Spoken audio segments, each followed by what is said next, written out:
Doon nga mga ka-farmers ay binenta namin na 25 heads na fattener ay meron ngang nag-comment sa atin at ang tanong nga niya ay kung magkano daw yung nagastos.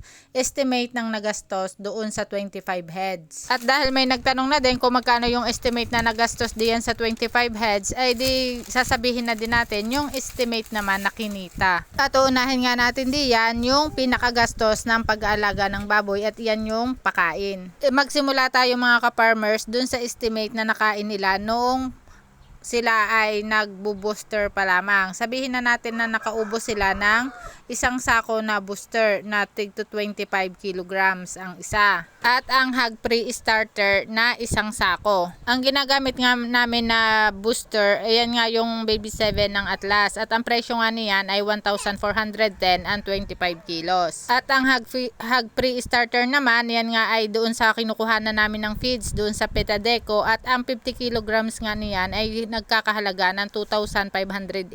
At base sa standard na aming sinusunod, bago nga mag-ship ng grower, ay dapat ay kakain ng tag isang sakong starter bawat isa. Ang presyo ng starter namin ay 1,795 times 25 equals 44,875. Kung susundin pa din yung tag dalawang sako bawat isang baboy sa hog grower mash, yan nga ay kakain ng 50 sako bago maibenta. Ang presyo nga ng grower ay 1,600 times 50 equals 80,000. Sa finisher daw, dapat ay tig isang sako. Ngayon, hindi naman kami gumagamit ng finisher, kaya ang papakain namin ay grower pa din. Mag-a-add pa nga kami doon ng 25 sako at yun ay nagkakahalaga ng 40,000. Sabihin na natin na gumastos kami sa medication dyan ng 5,000. Pero kung ang kukwentahin lamang natin ay yung dose na naibigay sa kanila ay hindi naman naaabot ng ganyan kalaki. Pwedeng mas mababa pa diyan. Kung sa paiwi pala ito mga ka-farmers, kailangan ay may presyo din dyan ang biik at base dun sa lakaran ay 4.8 nga ang bultuhan niyan. Kaya isasama pa din natin. Doon nga sa 25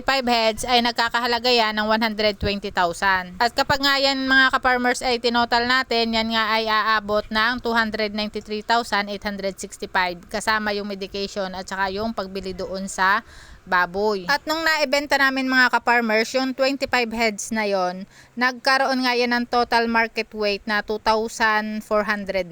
At kapag kami ay nagbebenta mga ka-farmers, laging yang may less 3. Yung 25 times 3 ay 75 nga yan. Kaya babawasan natin yung 2,409 ng 75 at magiging 2,334 na yan. At iti-times nga natin yan sa live weight na 210. Kaya ang halaga na yan ay 490,140. Yan mga ka-farmers sa total na yan, ima-minus natin yung nagastos bago nga yan maibenta na 293,865. Kaya 196,275 yung natira. Doon nga sa 25 heads mga ka-farmers, nag-average siya ng 96.36. At dahil nga may less 3 ay magiging 93.36 nga yan. At ang baboy nga ay nagkakahalaga ng 19,605 ang bawat isa. At dahil nga hindi naman ito paiwi mga ka-farmers, ay hindi na natin isasama yung presyuhan ng biik. Kaya ang inabot nga ng kinita nung may-ari ay 316,275. Yan ang isang advantage mga ka-farmers kapag ikaw ay may sariling inahin at may sariling paanak.